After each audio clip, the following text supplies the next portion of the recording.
Hey, what's up, everybody? Welcome back to the channel. My name is Dave. Today I'll be doing a response video to Georgie's Room of Rock. He put out to the VC community of listening to two albums each week in the month of February. I did participate in that. I thought it was a great idea. So yeah, we got 8 albums here to look at, so let's go ahead and get started. First off, figure I'd wing myself into this challenge. So the first one we're going to start with is Quiet Riot, the self-titled.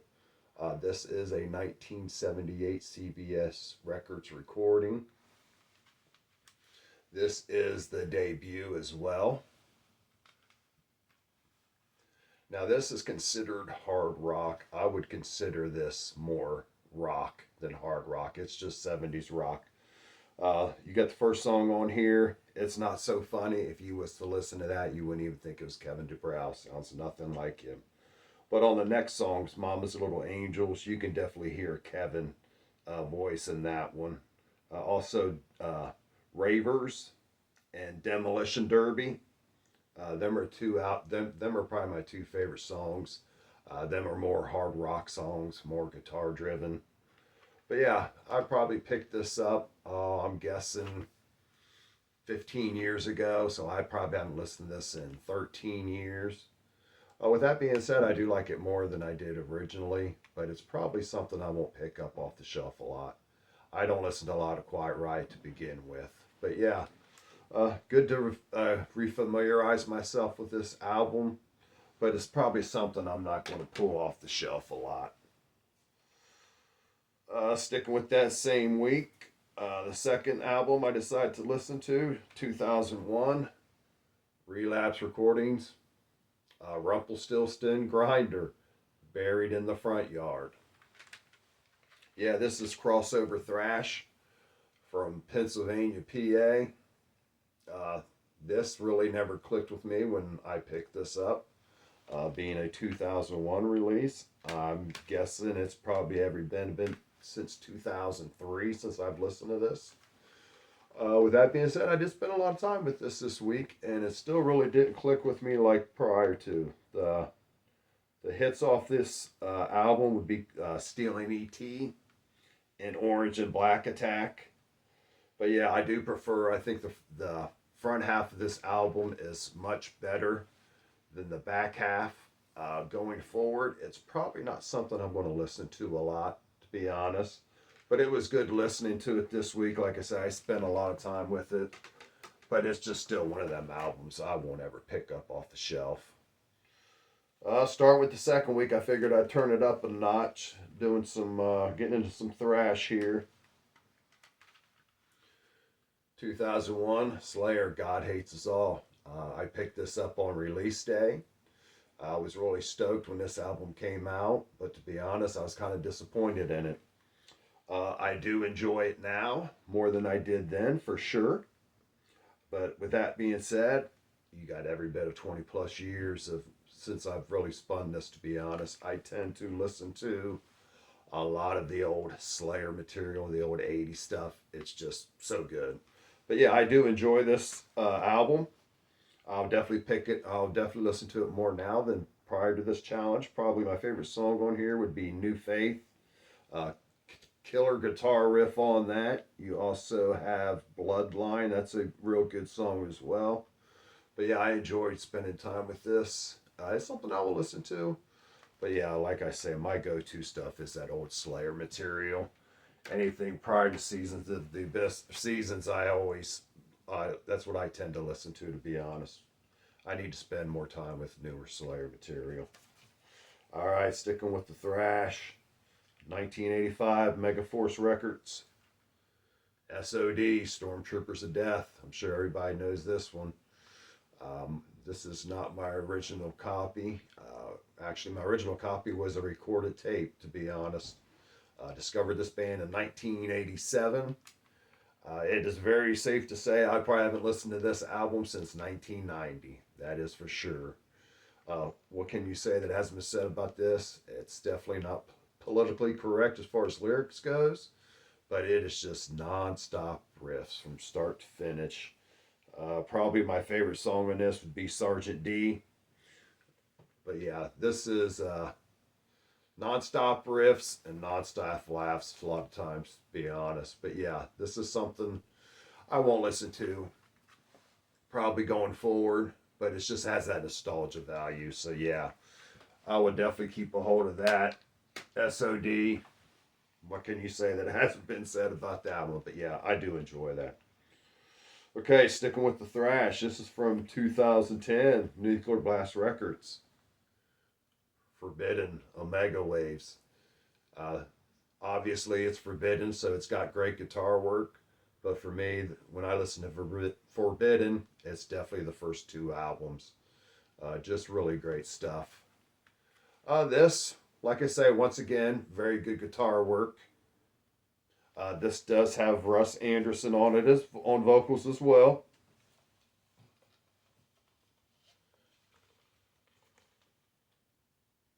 But yeah, this is an album I have not listened to a lot, so I've spent a lot of time with it in the last month or so.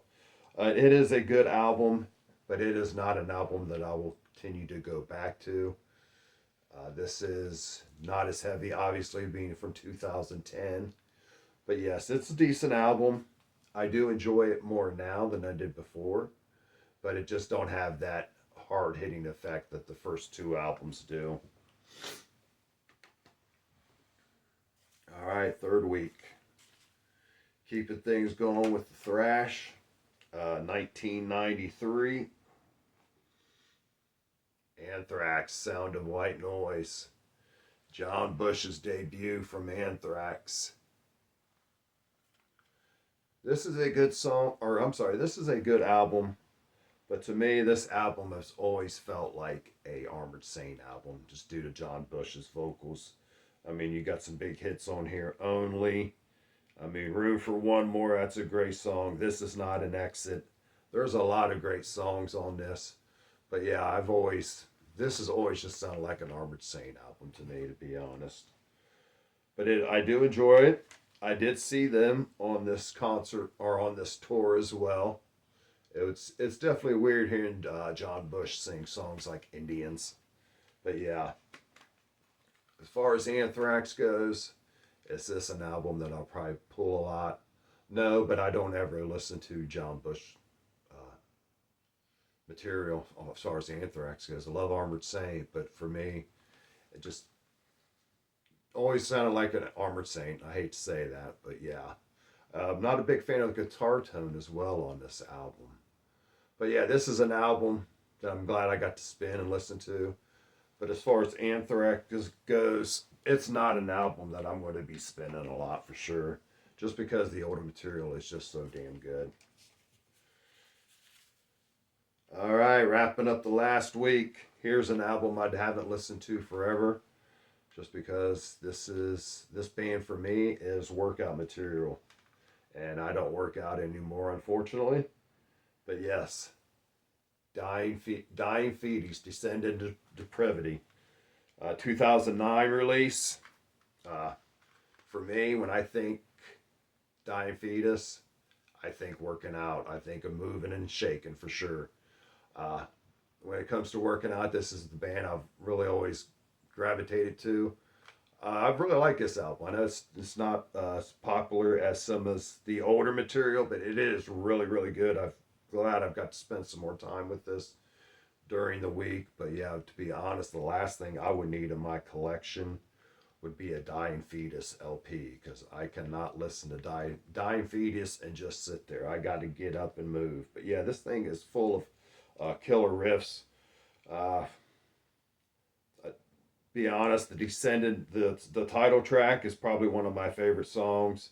Love that guitar riff, has a great breakdown. But yeah, if you know Dying Fetus, this is not one of the more popular LPs, but it is a great LP. Yeah, actually, when I was listening to this, I felt like working out, to be honest. So yeah, if you need some motivation to get your workout going, try some Dying Fetus. If that don't get you going, I don't know what will. But yeah, I did really enjoy spending time with this. But like I say, this is one of them albums I cannot sit there and listen to. I got to get up and be moving. All right, finally, last but not least, this is probably the biggest eye opener for me, to be honest. We're going to wrap it up with Iron Maiden, Matter of Life and Death. Yes, one thing about me, I do love Iron Maiden. They are my favorite band, but I do not tend to listen to a lot of the new material. This would be one of them for sure. Yeah, after listening to this is a freaking great album, man. I love it. Prior to this, was not so big on this album, but yeah, you got Different World. That's a great title, or that's a great opening track. Favorite song on here would be Brighter Than a Thousand Suns for sure. But yeah, I have been spinning this a lot. Prior to this challenge, did not really care for this. Now I love it. That being said, I tend not to listen to traditional metal on CD, so I'll definitely be picking this up on vinyl for sure. And I need to pick up a lot of the new material of Iron Maiden on vinyl. Like I say, I don't listen to much traditional metal on CD, so I definitely need to get to vinyl for this. Excuse me, I'm dry.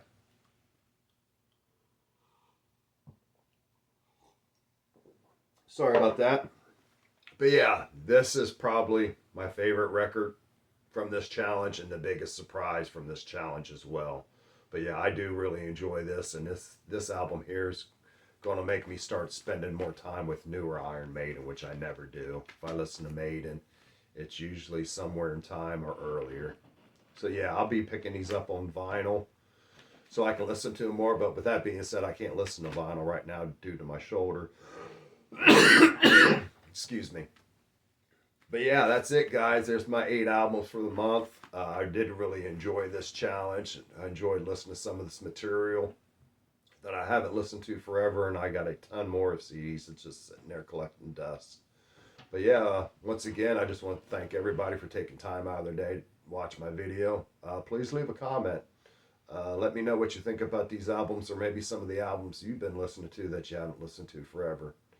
Hey, until next time, guys, everybody take care. Be safe.